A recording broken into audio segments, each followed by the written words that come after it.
Hey everybody, welcome to Manchester Stadium here on the campus of Cathedral Catholic. It is your State Farm Game of the Week. The Dons of Cathedral welcoming in Carlsbad in an Open Division semifinal. In the Open Division, there's only 4 teams, and you're looking at 2 of them. St. Augustine and Helix is the other side of the pairing. More on that in just a bit. But right now, I'd like to introduce my sidekick for the entire season. You know him as the San Diego Strike Force head coach.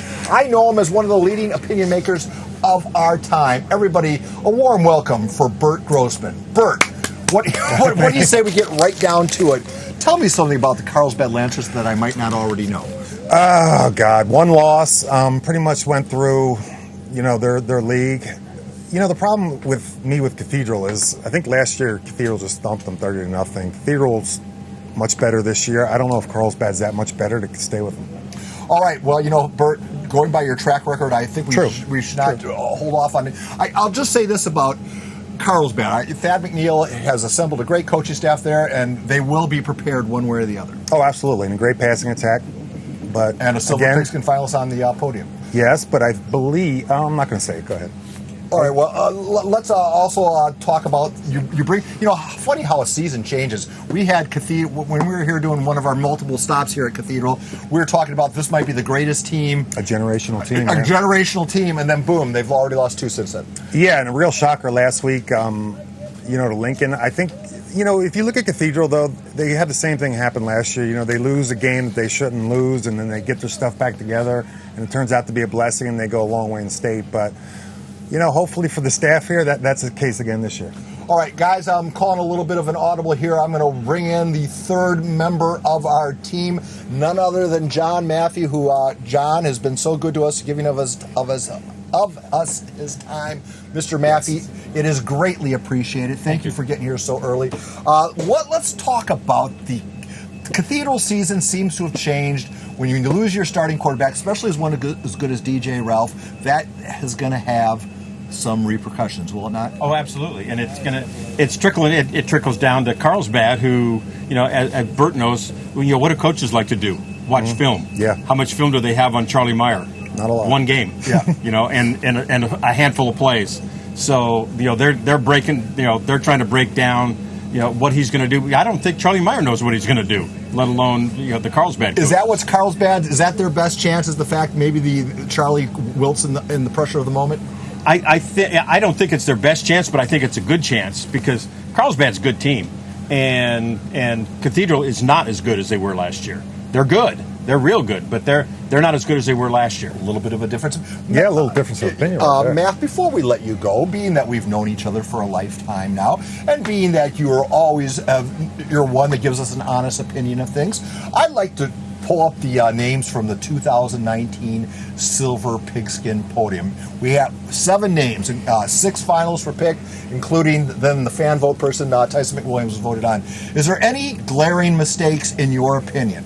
I don't think it's glaring. I don't think there's a standout player, that should be on there. Elion Noah Helix would be a runaway player of the year offensively. Had he stayed healthy, we'd probably just give him the trophy right now. Right, had he stayed healthy. But that's what what we're going to have to. You're going to have to. The voters are going to have to.